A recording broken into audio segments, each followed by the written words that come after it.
کو مسلمانوں سے اناد پیدا ہو گیا، لیکن انہوں نے یہاں کے مسلمانوں سے یہ وعدہ کیا کہ اگر ہمیں اس جنگ میں فتح حاصل ہو گئی تو ہم کسی طرح بھی ترکی کو مزید نقصان نہیں پہنچائیں گے۔ یہ وعدہ محض فریب تھا۔ چنانچہ جب انگریزوں کو فتح حاصل ہوئی تو وہ اپنے وعدے سے پھر گئے اور انہوں نے ترکی کی وسیع سلطنت کے ٹکڑے ٹکڑے کر دیے۔ یہاں کے مسلمانوں کو اس فریب کی وجہ سے بہت تکلیف پہنچی اور انہوں نے خلافت کے تحفظ کے لیے مولانا محمد علی جوہر اور ان کے بڑے بھائی مولانا شوکت علی کی رہنمائی میں تحریک خلافت شروع کی۔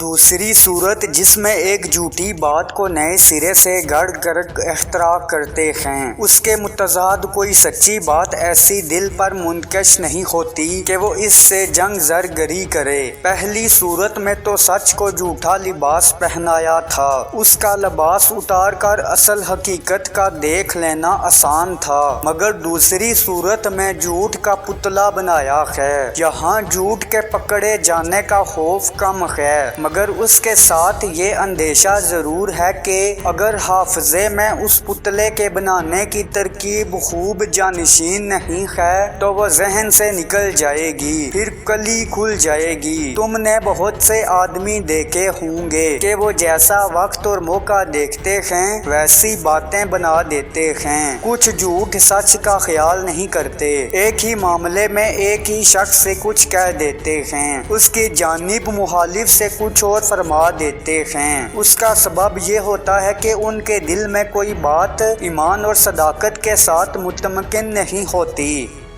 1958 میں کانگریس نے جو نہرو رپورٹ شائع کی، اس میں مسلمانوں کے لیے علیحدہ نمائندگی کا اصول جو دوبارہ سال پہلے تسلیم کر چکی تھی بالکل نظر انداز کر دیا۔ پھر تو مسلمانوں میں بڑا جوش پیدا ہوا اور انہیں یقین ہو گیا کہ چونکہ ان کا دین، ان کی تہذیب اور ان کی معاشرت سب کچھ غیر مسلموں سے مختلف ہے، اس لیے کسی حالت میں ہندوؤں سے تعاون نہیں کر سکتے۔ چنانچہ 1930 میں مسلم لیگ کے الہ آباد والے اجلاس میں علامہ اقبال نے مسلمانوں کے لیے ایک علیحدہ وطن پاکستان بنانے کی تجویز پیش کی۔ 4 سال کے بعد جب قائد اعظم محمد علی جناح رحمۃ اللہ علیہ نے مسلم لیگ کی صدارت کا مستقل عہدہ قبول کیا تو انہوں نے اس تجویز کو عملی جامہ پہنانے کی کوشش شروع کر دی۔ آخر 23 مارچ 1940 کو انہوں نے لاہور کے اجلاس میں واضح طور پر اعلان کر دیا کہ جن علاقوں میں مسلمانوں کی اکثریت ہے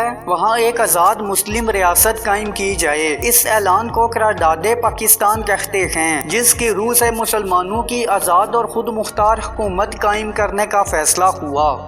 بعض آدمی ایسے ہوتے ہیں کہ وہ کبھی جھوٹ نہیں بولتے، مگر ہاں وہاں جہاں ان کو کچھ فائدہ ہو۔ یہ بات زیادہ تر دکانداروں اور اہل پیشہ میں ہم دیکھتے ہیں کہ وہ سب سے طرح بھلے مانس ہوتے ہیں، مگر اپنے پیشے میں اپنے فائدے کے لیے جھوٹ بولتے ہیں۔ مثلاً دکاندار چیزوں کا بھاؤ جھوٹا بتلاتے ہیں، وکلا مقدمات جھوٹے لڑتے ہیں۔ ایسے جھوٹ کو نہ وہ خود بولنے والے برا جانتے ہیں نہ اس کو لوگ برا سمجھتے ہیں۔ جیسے کوئی شاعر اشعار میں جھوٹا مضمون گانٹتا ہے، اگر یہ عیب ان میں نہ ہو تو پھر ان کے بے عیب ہونے میں کچھ شبہ نہیں رہتا۔ بچوں کو صرف ان 2 قصوروں پر سزا دینی چاہیے۔ دوسری صورت جس میں ایک جھوٹی بات کو نئے سرے سے گڑھ کا اختراع کرتے ہیں، اس کے دوراگ میں راستی اپنا فروغ دکھائے اور جس سچ پر جھوٹا ملمہ چڑھایا جائے اس کی کلی کھل جائے اور وہی راستہ جو ان کے دل کے اندر دوڑ رہی ہے ان کے ذہن سے اس اختراعی جھوٹ کو بلا دے۔